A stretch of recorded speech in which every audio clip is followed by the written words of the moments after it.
नमस्ते विद्यार्थी मित्रों, हिंदी क्लास में मैं आपका हार्दिक स्वागत करती हूँ। आज हम हिंदी विषय में निबंध पढ़ेंगे। मेरा यादगार प्रवास या ऐतिहासिक स्थल की मुलाकात अथवा ऐतिहासिक स्थल की सैर, इस तरह आप लिख सकते हैं। यानी उनमें से कोई भी टाइटल अगर पूछा जाए तो आप अपने यादगार प्रवास की मुलाकात लिखेंगे। यहाँ पर मैंने फतेहपुर सीकरी का परिचय बताया है। तो विद्यार्थी मित्रों, निबंध का अर्थ है निबंध, यानी कोई बंध नहीं। आप जितना मन चाहे इतने पन्ने लिख सकते हैं। यहाँ पर निबंध लिखने से पहले आप मुद्दे को ध्यान में रखिए और मुद्दे के आधार पर निबंध की तैयारी करनी है, बराबर। अब हम देखेंगे मेरा यादगार प्रवास। तो आपने प्रवास किया हो उसी प्रवास का वर्णन भी कर सकते हैं। और यहाँ पर मैंने फतेहपुर सीकरी का परिचय दिया है, उसे भी लिख सकते हैं। तो सबसे पहले मुद्दा महत्व, यानी आपने जिन स्थल को देखा उस स्थल का महत्व। यहाँ पर मैंने फतेहपुर सीकरी का परिचय दिया, वहाँ का बुलंद दरवाज़ा, उसके बारे में लिखा है, बताने वाली हूँ। फिर फतेहपुर सीकरी के महल के बारे में, दीवाने खास, हिरन मीनार आदि जो महत्वपूर्ण स्थल है उस स्थल के बारे में यहाँ पर हम निबंध लिखेंगे। और फतेहपुर सीकरी का संदेश, तो फतेहपुर सीकरी हमें क्या संदेश देता है उसके बारे में हम निबंध में लिखेंगे। विद्यार्थी मित्रों, अब हम निबंध की ओर आगे बढ़ते हैं। यहाँ पर मैंने एक निबंध लिया है जिसमें देखकर आप लिख सकते हैं। तो फतेहपुर सीकरी भारत का जो ऐतिहासिक स्थल है, ये फतेहपुर सीकरी। भारत का इतिहास गौरवपूर्ण है। यहाँ के अनेक ऐतिहासिक स्थल इसके साक्षी हैं। इन ऐतिहासिक स्थलों की सुंदरता और महत्ता का परिचय उन्हें देखकर ही हो सकता है। हमने इतिहास के फतेहपुर सीकरी के बारे में बहुत कुछ पढ़ा था। हमारे मन में ये जो ऐतिहासिक स्थल है उसे देखने की उत्सुकता जागृत हुई और गर्मियों की छुट्टी में हम सब अपने माता पिता के साथ उसे देखने के लिए निकल पड़े। तो यहाँ पर ऐतिहासिक स्थल की सुंदरता का कहीं पर हमने वर्णन सुना था और उन वर्णन को सुनते उनकी सुंदरता को हमने पढ़ा। इसीलिए हम अपने परिवार के साथ छुट्टियों के दिन अपने परिवार के साथ घूमने निकल पड़े। फतेहपुर सीकरी एक ऐतिहासिक स्थल है। विद्यार्थी मित्रों, यहाँ पर मैंने फतेहपुर सीकरी का वर्णन किया है। आप अजंता इलोरा और भी कई सारे दर्शनीय स्थान हैं, सौराष्ट्र का प्रवास है, उसे लिख सकते हैं, बराबर। मेरा यादगार प्रवास पूछा है तो आपने जिन प्रवास देखा है उसका आप वर्णन करेंगे। यहाँ पर फतेहपुर सीकरी एक ऐतिहासिक स्थल है। भारतीय कला और शिल्प के अनेक उत्कृष्ट नमूने यहाँ पर देखने को मिलेंगे। यह स्थल मुगल बादशाह अकबर की लीला भूमि का रहा है। उनकी शान शौकत का यह साक्षी रहा है। सीकरी का बुलंद दरवाज़ा बहुत ऊंचा है। फतेहपुर सीकरी का जो दरवाज़ा है, बुलंद दरवाज़ा, बहुत ऊंचा है। उनकी रचना इतनी सुंदर है कि देखकर मुंह से वाह शब्द निकल पड़ता है। यानी फतेहपुर सीकरी का जो बुलंद दरवाज़ा है बहुत ऊंचा है और उनकी जो रचना है वो इतनी बढ़िया है, इतनी सुंदर है कि हमारे मुंह से आपो आप वाह शब्द निकल पड़ता है। इसके समीप एक बहुत रमणीय सरोवर है। दरवाजे से लगा हुआ एक फकीर का मकबरा भी है। कहते हैं कि उस फकीर की दुआ से ही बादशाह अकबर को जहांगीर जैसा होनहार बेटा मिला था। तो यहाँ पर एक रमणीय सरोवर है और वहाँ पर एक मकबरा है। उस मकबरा में जो एक फकीर की दुआ जुड़ी हुई है और उन दुआओं से ही बादशाह अकबर को जहांगीर जैसा बेटा हुआ था, ऐसी मान्यताएं हैं। इस ऐतिहासिक स्थल की दूसरी शान पंचमहल, बीरबल का महल और रानी जोधाबाई का महल भी वहाँ पर शामिल है। पंचमहल में 5 मंजिलें इस तरह से बताई गई है कि ऊपर की ओर सकरी और नीचे की ओर चौड़ी होती जाती है। इसकी कला इतनी प्रभावशाली है कि ऊपर चढ़ने से थकावट महसूस नहीं होता, बल्कि प्रसन्नता महसूस होती है। तो यहाँ पर ये जो ऐतिहासिक स्थल है फतह सिकरी, वहाँ पर पंचमहल और बीरबल का महल है, रानी जोधाबाई का भी महल है। पंचमहल 5 मंजिल इस तरह बनाई गई है कि आप ऊपर से जब ऊपर चढ़ेंगे तो वो नीचे सकरी है और ऊपर चौड़ी होती जाती है। इसकी कला इतनी प्रभावशाली है कि आप ऊपर चढ़ते हैं तो आपको थकान महसूस नहीं होती, बल्कि प्रसन्नता महसूस होती है। बीरबल का महत्व भी अद्भुत सुंदर है। यहाँ पर बहुत सुंदर है बीरबल का महत्व। यह महल, बीरबल का जो महल है वो भी सुंदर है। यह महल उस बीरबल की याद में दिलाया था। बीरबल की याद में यहाँ पर महल बनाया और ये महल बीरबल की हमें याद दिलाता है, जिसका विनोद अकबर के जीवन का एक विशिष्ट अंग बन गया था। जोधाबाई का महल देखते ही हमारे समक्ष भारत के गौरवपूर्ण अतीत का चित्र उपस्थित हो जाता है। तो यहाँ पर जोधाबाई का महल जब भी हम देखते हैं तो भारत के गौरव का अतीत का जो चित्र है वो हमारे सामने उपस्थित हो जाता है। दीवाने खास की सुंदरता ने भी हमारा ध्यान आकृष्ट किया। इनमें बादशाह अकबर अपने मंत्रियों से सलाह मशवरा किया करता था। तो दीवाने खास की सुंदरता ने भी हमारा ध्यान बहुत आकृष्ट किया। इसमें बादशाह अकबर अपने मंत्रियों से सलाह मशवरा किया करते थे। यहाँ पूजा गृह में अकबर सब धर्मों के आचार्यों और पंडितों को बुलाकर उसकी धर्म चर्चाएं सुनाता था। तो दीवाने खास जो है उसकी सुंदरता भी बहुत देखने लायक है। इनमें बादशाह अकबर अपने मंत्रियों से सलाह मशवरा किया करते थे।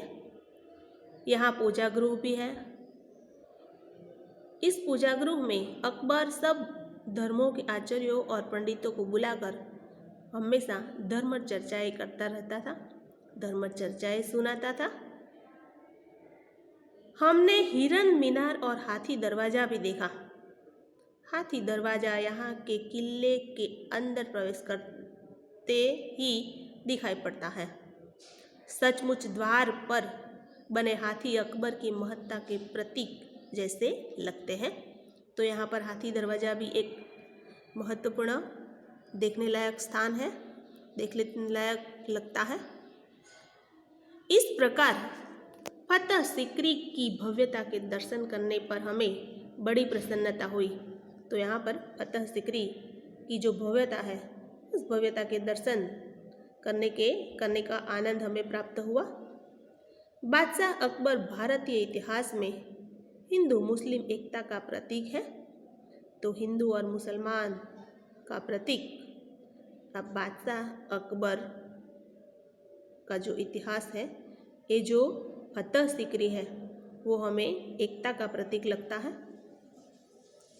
फतेहपुर सिकरी की कला में हमने उसी एकता के दर्शन किए। तो फतेहपुर सीकरी, वहाँ पर हिंदू न मुसलमान यानी सब लोग एक होकर रहते हैं, एकता का प्रतीक है ऐसा लगता है। तो विद्यार्थी मित्रों, यहाँ पर मैंने ऐतिहासिक स्थल की मुलाकात बताई। ऐतिहासिक स्थल यानी अकबर बिरबल और जो बादशाह है उसके बारे में यहाँ पर झांकी बताई। आप यहाँ पर कोई भी ऐतिहासिक स्थल लिख सकते हैं। यहाँ पर हमारा ऐतिहासिक स्थल की मुलाकात वो निबंध पूरा हुआ। अब हम दूसरे निबंध की ओर आगे बढ़ेंगे। विद्यार्थी मित्रों, हम दूसरे निबंध की ओर आगे बढ़ेंगे।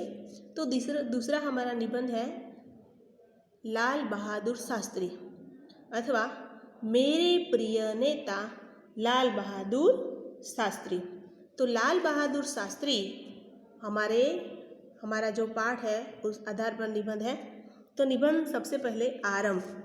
लाल बहादुर शास्त्री निबंध लिखने से मुद्दा लिखेंगे हम आरंभ, मुद्दा है आरंभ।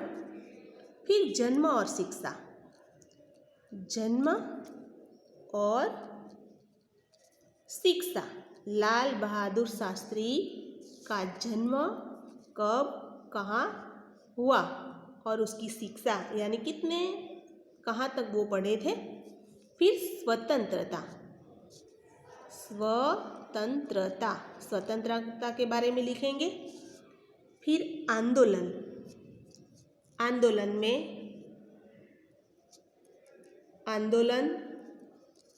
में उन्होंने हिस्सा लिया था या नहीं उसके बारे में लिखेंगे। फिर प्रधानमंत्री के पद पर कैसे पहुँचे उसकी बात करेंगे।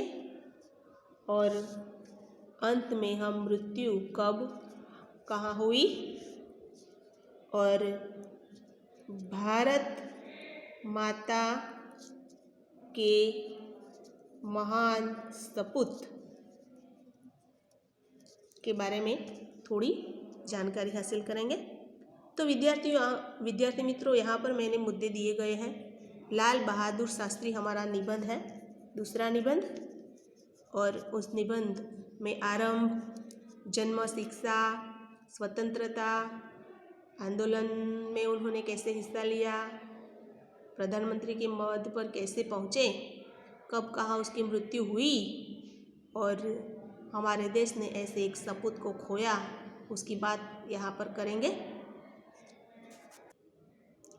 तो यहाँ पर लाल बहादुर शास्त्री, मेरा प्रिय नेता लाल बहादुर शास्त्री।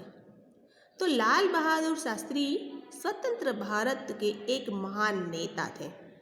स्वतंत्र भारत के महान नेता हमारे लाल बहादुर शास्त्री, उन्होंने देश को जय जवान जय किसान का नारा दिया था। देश के जवानों को जय जवान जय किसान का नारा दिया था। लाल बहादुर शास्त्री का जन्म 2 अक्टूबर 1904 को वाराणसी के पास एक मुगल सराय में उनका जन्म हुआ। उनके पिता का नाम था शारदा प्रसाद श्रीवास्तव। अपने मामा के यहाँ रहकर उन्होंने प्रारंभिक शिक्षा प्राप्त की। तो यहाँ पर लाल बहादुर शास्त्री का जन्म 2 अक्टूबर 1904 को वाराणसी के पास मुगल सराय में उनका जन्म हुआ था। उनके पिता का नाम था शारदा प्रसाद श्रीवास्तव। अपने मामा के यहाँ रहकर उन्होंने प्रारंभिक शिक्षा प्राप्त की। इसके बाद वे वाराणसी में गए। वहाँ उन्होंने काशी विद्यापीठ में पढ़कर शास्त्री जी की उपाधि पाई। तो वाराणसी में उन्होंने काशी विद्यापीठ में पढ़ाई की और पढ़ाई करने के बाद उन्हें शास्त्री जी की उपाधि मिली, शास्त्री नाम मिला। 23 वर्ष की आयु में लाल बहादुर शास्त्री की शादी हुई और उनकी पत्नी का नाम था ललिता देवी। यानी 23 वर्ष की आयु में उनकी शादी ललिता देवी नामक युवती से हुई। उन दिनों में देश में स्वतंत्रता आंदोलन चल रहा था। शास्त्री जी इस आंदोलन में गांधी जी के सहयोग में लग गए, सहयोगी बन गए। यानी गांधी जी के साथ उन्होंने स्वतंत्रता आंदोलन में हिस्सा लिया। स्वतंत्रता के आंदोलन में वे कई बार जेल गए अपने देश प्रेम के कारण वे एक लोकप्रिय नेता भी बन गए। शास्त्री जी जीवन भर कर्तव्यों में लगे रहे। तो शास्त्री जी जो हमारे हैं उसके लिए कर्मयोगी लाल बहादुर शास्त्री ऐसा विशेषण जुड़ जाता है, क्योंकि लाल बहादुर शास्त्री कर्म को ही ईश्वर मानते थे। अपने भाग्य की लकीरों पर भरोसा नहीं करते थे, वो हमेशा अपने कर्मों पर ही भरोसा करते थे। शास्त्री जी के जीवन और उनके चरित्र में हमेशा 3 बातें महत्वपूर्ण थी। वो हमेशा अपने उद्देश्य के प्रति दृढ़ आस्था रखते थे। दूसरी बात कि उस उद्देश्य को पाने के लिए कर्म का अनुसरण करना, और तीसरी बात कर्म के प्रति संपूर्ण समर्पण। तो ये 3 बातें उनके जीवन दर्शन में हमें देखने को मिलती थी। गांधी जी के साथ उन्होंने कई बार सत्याग्रह यानी आंदोलन में जुड़ गए थे। यहाँ पर हमारे जो लाल बहादुर शास्त्री हैं उनके लिए एक बाइबिल की युक्ति जो है महत्वपूर्ण बताई गई है कि विनम्र ही पृथ्वी के वारिस बनेंगे। यह जो युक्ति है वो बाइबिल की है, और यह युक्ति हमारे लाल बहादुर शास्त्री पर सही बैठती है। लाल बहादुर शास्त्री हमेशा गांधी जी और भगवान दास के आदर्शों पर चलते रहे। लाल बहादुर शास्त्री ने न केवल प्रधानमंत्री के पद पर कार्य किया, लेकिन उन्होंने समाज की भी सेवा की। लाल बहादुर शास्त्री देश की स्वतंत्रता के बाद उत्तर प्रदेश तथा केंद्र सरकार के विभिन्न पदों पर रहे। केंद्रीय मंत्री में उन्होंने परिवहन, संचार, वाणिज्य, उद्योग और प्रधानमंत्री की जिम्मेदारियां भी उन्होंने संभाली। उन्होंने एक प्रशंसनीय क्षमता का कार्य किया। इंदिरा गांधी जो है वो इंदिरा गांधी भी लाल बहादुर शास्त्री को अपना गुरु मानती थी। लाल बहादुर शास्त्री ने कई सारे समाज उपयोगी और देश उपयोगी कार्य किए। जवाहरलाल नेहरू के निधन के बाद देश के सभी लोगों ने मंत्री पद के लिए उनकी जो विरासत थी जवाहरलाल नेहरू की, उस विरासत को संभालने का काम लाल बहादुर शास्त्री को दिया गया। पंडित नेहरू के बाद लाल बहादुर शास्त्री देश के प्रधानमंत्री बने, और लाल बहादुर शास्त्री एक सामान्य परिवार में पैदा हुए। सामान्य परिवार में उनकी परवरिश हुई और एक महत्वपूर्ण पद पर पहुँचे, प्रधानमंत्री के पद पर। फिर भी वो एक सामान्य व्यक्ति बने रहे, एक आम आदमी बने रहे। यह उनकी बड़ी विशेषता थी। लाल बहादुर शास्त्री सन 1965 को जब पाकिस्तान भारत पर हमला हुआ था, उस समय शास्त्री जी ने कुशलता से काम किया। युद्ध में पाकिस्तान बुरी तरह से हार गया। पाकिस्तान से शांति वार्ता करने शास्त्री जी ताशकंद यानी रूस गए, और वहीं पर उसकी अचानक मृत्यु हो गई। तो यहाँ पर लाल बहादुर शास्त्री ने पाकिस्तान से शांति वार्ता करने के लिए शास्त्री जी वहाँ पाकिस्तान गए, यानी ताशकंद यानी रूस में गए, और वहाँ पर उसकी अचानक मृत्यु हो गई। तो सचमुच शास्त्री जी एक भारत माता के महान सपूत थे, और ये जो शास्त्री जी बहुत बड़ी हस्ती थी जिसकी खोट आज भी हमें लग रही है। तो लाल बहादुर शास्त्री हमेशा अपने कार्य को महत्व देते थे। हम लोग क्या करते हैं, भाग्य के भरोसे बैठते हैं, लेकिन वो भाग्य के भरोसे बैठने वाले व्यक्ति नहीं थे, एक महान सपूत थे। तो इस तरह लाल बहादुर शास्त्री हमारा निबंध जो है पूरा हुआ। मेरा प्रिय नेता लाल बहादुर शास्त्री। तो विद्यार्थी मित्रों, आपको ये निबंध जो है, ये 2 निबंध अपने निबंध की नोटबुक में लिखने हैं और फिर तैयार भी करने हैं।